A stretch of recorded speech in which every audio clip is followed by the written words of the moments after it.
সবার মেয়ে আছে, আমার কেন মেয়ে নেই? হ্যালো বন্ধুগণ, কেমন আছেন সবাই? আশা করি ভালো আছেন, আমিও ভালো আছি। নতুন একটা দিনে নতুন একটা ব্লগে সবাইকে স্বাগতম। আশা করি ব্লগটা ভালো লাগবে। ভালো লাগলে লাইক, কমেন্ট, শেয়ার দিয়ে পাশে থাকবেন। আর যারা প্রতিদিন আমার ভিডিও দেখেন, ভিডিওতে লাইক করেন, কমেন্টস করেন, তাদেরকে অনেক অনেক ধন্যবাদ। আজকে ছেলের আবদার, ঘুম থেকে উঠেই বলছে, মা আমি মাংস খাবো। এখন ছেলে আবদার করেছে, সেটা কি আর না করে পারা যায়? তাই ফ্রিজ থেকে মাংস বের করে রান্না শুরু করে দিলাম। এই যে বাদবাকি মশলা যা কিছু আছে সব কিছু আমি একদম পেস্ট করে নিয়েছি। এখানে আদা, তারপরে রসুন, পেঁয়াজ সব কিছু একসাথে পেস্ট করে নেওয়া হয়েছে। মাংসটা যেভাবে কি রান্না করে সেভাবেই রান্না করব। আর আপনাদের সাথে একটা গল্প করব। প্রথমের কথা শুনে অবশ্য বুঝতে পেরেছেন যে কি বলতে চাচ্ছি, যে সবার মেয়ে আছে, আমার কেন মেয়ে নেই। এটা কিন্তু আমার কথা না, আমার কাছে আমার শোনা একটা কথা আর কি।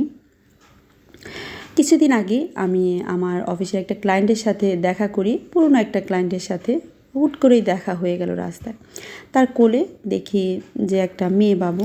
তারপরে জিজ্ঞাসা করলাম যে ভাই এটা কে? বলল আমার মেয়ে।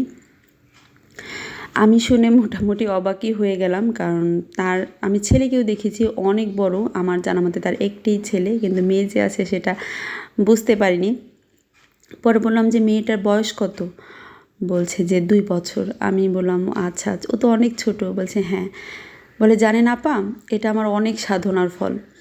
আমার ভাই, আমরা 4 ভাই, আমার 4 ভাইয়ের ঘরেই কারো ঘরে একটা ছেলে একটা মেয়ে, কারো ঘরে 2টা ছেলে একটা মেয়ে, শুধুমাত্র আমার ঘরেই একটা ছেলে ছিল, কোনো মেয়ে ছিল না। প্রথমে তো কোনো আফসোস ছিল না, কিন্তু যখন গ্রামের বাড়িতে যেতাম তখন দেখা যেত যে ভাই তাদের মেয়েদের নিয়ে অনেক কিছু করতো, জিনিস কিনে দিত। আমার খুবই আফসোস হতো। তখন আমি একটু একটু মন খারাপ হতো যে সবার মেয়ে আছে, আমার কেন মেয়ে নেই। তারপর উপরওয়ালার কাছে অনেক কান্নাকাটি করলাম দীর্ঘ 4 বছর ধরে। প্রথমে তো ভাবলাম যে একটু একটু চাইলেই হয়তো বা উপরওয়ালা দিবে, কিন্তু কোনোভাবেই দিচ্ছিল না। তখন একটা ফোন করলাম যে আমি আজকে থেকে আমার একটা মেয়ের জন্য কান্নাকাটি শুরু করব, যদি একটা মেয়ে পাই। তখন সে নাকি দীর্ঘ 4 বছর কান্নাকাটি করে এই মেয়েটাকে পেয়েছে। ছেলের বয়স যখন 21 বছর বয়স, তখন তার একটা মেয়ে হয়। আর মেয়েটার বয়স এখন 2 বছর, তার ছেলের বয়স 22-23 বছর। এখন বলছে যে আমার মেয়ে, আমার ছেলের থেকেও একে আমি বেশি পছন্দ করি, আমার অনেক লক্ষ্মী একটা মেয়ে। ও আসার পরে আমি এই পর্যন্ত অভাব ভোগ করিনি। যাই হোক, সেটা তো পরের কথা। মেয়েটাকে এত আদর করছিল, বলছে আমার অনেক সাধনার ফল, আমার অনেক খুশির একটা জিনিস, আমি অনেক কষ্ট করে ওকে পেয়েছি, আর ও আমাকে ছাড়া কিছুই বোঝে না। ওকে আমি বেশিরভাগ সময় আমিই লালন পালন করি, ওর মার কাছে আমি কমই দিই। আমি যখন কাজ থেকে বাসায় আসি তা ওকে খাওয়ানো, ওকে গোসল করানো সব কিছুই আমি করি। ওর সব কিছু করতে আমার অনেক ভালো লাগে।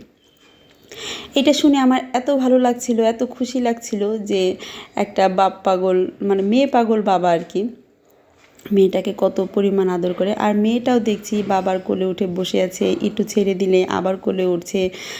খুব কিছুই বোঝা যাচ্ছে যে দুজন দুজনকে অনেক পছন্দ করে।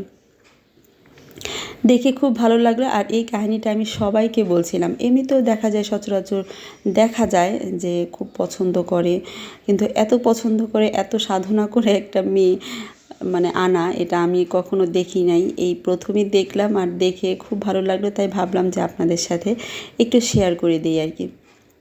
আপনাদের কাহিনিটা কেমন লাগলো? আর কার কার বাবা, সব বাবারাই তার সন্তানকে খুব পছন্দ করে সেটা জানি। আমার বাবাও কিন্তু আমাকে খুব পছন্দ করতো, আর আমার 3 বোনকেই খুব পছন্দ করতো। কিন্তু তারপর এসব কাহিনী যে অনেক সাধনা করে পেয়েছি, এগুলো শুনলে যেন কেমন লাগে। তারপরে আর কি, গল্প তো অনেক হলো। এখন আমার রান্নাবান্নাটা শেষ হয়ে গেছে। আর মাকে বলছিলাম যে মা, অনেক দিন ধরে আচার টাচার খাই না, এবার কি আচার টাচার বানাবে না? মা বলছিল দেখ ফ্রিজের মধ্যে আচার আছে, তোর মাসি 2 বক্স ভরে আচার পাঠিয়ে দিয়েছে, একটা আমাদের বাসার জন্য, আর একটা আমার মেঝো বোনের হোস্টেলে পাঠিয়ে দেবে আর কি।